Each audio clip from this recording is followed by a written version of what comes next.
He wants his ball. So he knows I have his ball on him. He's going to try to offer me some sort of a behavior so that I give him his ball. And if I don't give him his ball, he'll continue to be very annoying the entire time. So to avoid that, he's being a pretty good boy. We'll just give him. So he's a German Shepherd. He was born over in Slovakia, and he came to the United States when he was 1 year old. And our former handler and a York Regional Producer canine trainer drove down to New York and tested a bunch of dogs, and they tested a whole bunch of dogs to be prospective police dogs. So one of the things that they're testing for is ball drive. So if we take a ball out, we throw the ball, and the dog just kind of looks at it, or searches for a minute or two, and then it's like, this is really hard, I don't really want this that bad, they're cut. So they might be a really good family dog, but they're not going to be a very good police dog. So that's just one of the things that we need the dog to be able to do. We want the dog to do anything in order to get a ball or some sort of a reward. So what he does not want to do is he does not want me to take it from him right now. He doesn't want any of you to take it. So he's kind of going to look the other way and not, he's going to take it. So, day one we get these dogs. He's a German Shepherd, he's a year old, he has no training. He could sit, and that's about it. So the initial course is about 4 months long. So the main thing that we do with these dogs is tracking. So tracking is how we find people. So as we walk, skin cells fall off our bodies, we disturb their trust, and the dog's nose is so much better than ours that they can actually follow that from point A to point B. So again, day one, doesn't know how to do that, but we take their natural ability, their natural ball drive, and we can manipulate that in order to get them to do things we need them to do.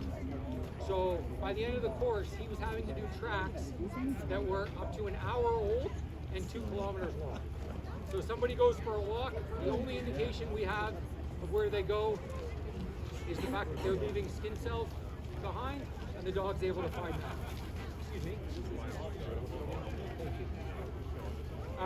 So that's one thing. Another thing that we use the dogs for is evidence recovery.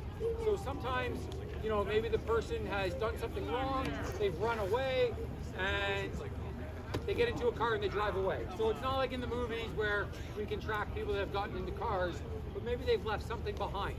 So any item that somebody has handled or touched, our skin cells and our odor has been transferred to that item.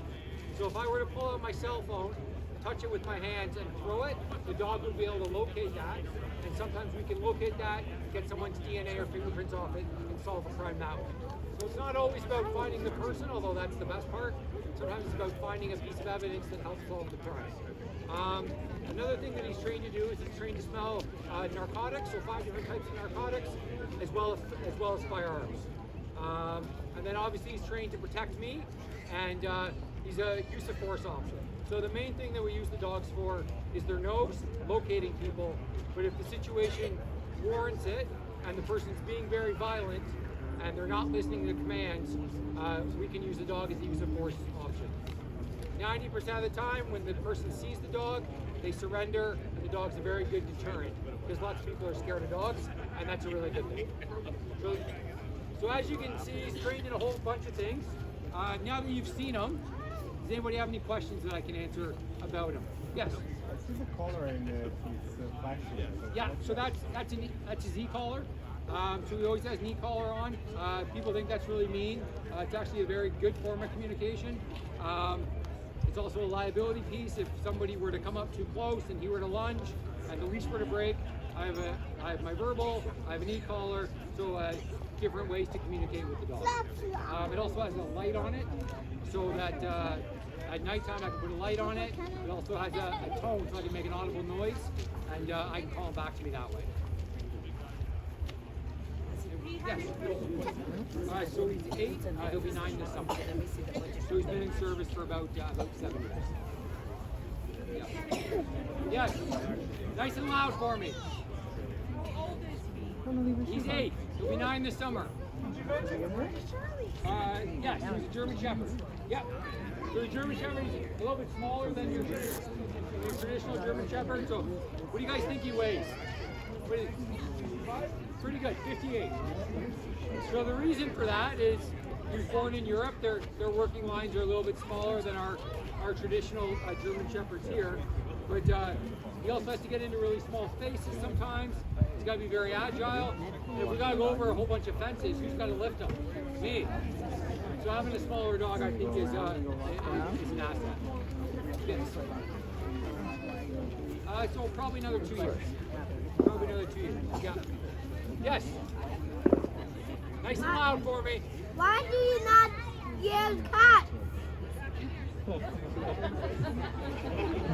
Silly. Yes.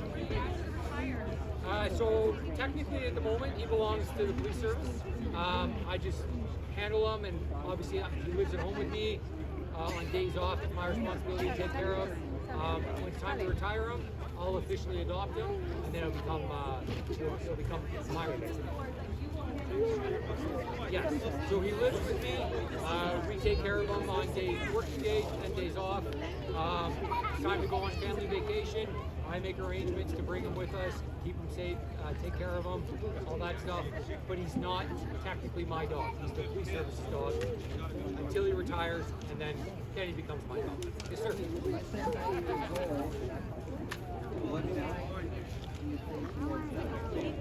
I think he'll be good till the end of 26. So he'll be about 10 and a half. So that's when.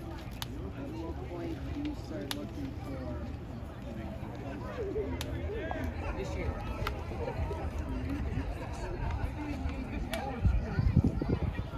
So there's no such thing as a fully trained dog. No dog is perfectly trained. That's really nice. I would say Bisbee. So the initial 4-month course is just to get them up to a basic enough level, but the training is ongoing. So we have a full training day every week. We do some sort of training every single day, and we're constantly trying to push the dogs. We also need to expose the dogs to as many different things situationally as possible. So a dog that's 1 year old that just finished the course 2 years old, they're just not going to have seen that enough pictures. So I would say once they hit 4 or 5 years old, they start to hit their feet. What was his best thing? What did he do for him? I would say anytime he finds somebody or something, preferably somebody that we would not have found without the dog. So there's a lot of, we as humans and trained officers can do some good things. Technology can do some really good things. There's some things that we just need a dog for. So anytime he does anything that we would not have been able to do without him, that's what we need dogs for. Yes, sir. What will his demeanor be like when he retires? Probably the same, just a little bit older. A little bit older. His demeanor's changed in the last couple of years. When they're young, they think everything is, everything's very exciting, and now he kind of he doesn't really look like he's doing much right now. He kind of has been doing this for a long time. He's like, okay, your dad's gonna get out, he's gonna put people behind a pylon, give me his ball, okay, all right, cool. He's not very excited right now because he's kind of, he knows the game. So when he just lives with you permanently, then there still have to be a degree of caution around other people because of his training. So caution around the family, no. He's used to the family. Contextually, they interact with him in his kennel on a day off. If they're a pack animal, my family's part of the pack. But he doesn't have dealings with extended family or friends or people come over for a barbecue. He's not out in the backyard, anything like that. That could change, but for now, no. It's kind of dog dependent, family situation dependent, if that makes sense. Yeah. So he's the only dog in South Simcoe. As of 2 years ago, though, we merged with Barry as a kind of a regional response. So Barry has 3 dogs and we have 1, and we operate as a 4-person team. So they'll do calls in Bradford, Innisfil, and I'll do calls in Barry. So the reason for that is more availability of dogs. Some calls you need more than 1 dog. but also more often than not, you're going to have a dog responding that's already at work versus at home in a kennel. Any other questions? Yes. Yeah, what's your question? Not a question, just a statement. Okay. Any questions? We can do statements later. Yes. Does he listen to you every time?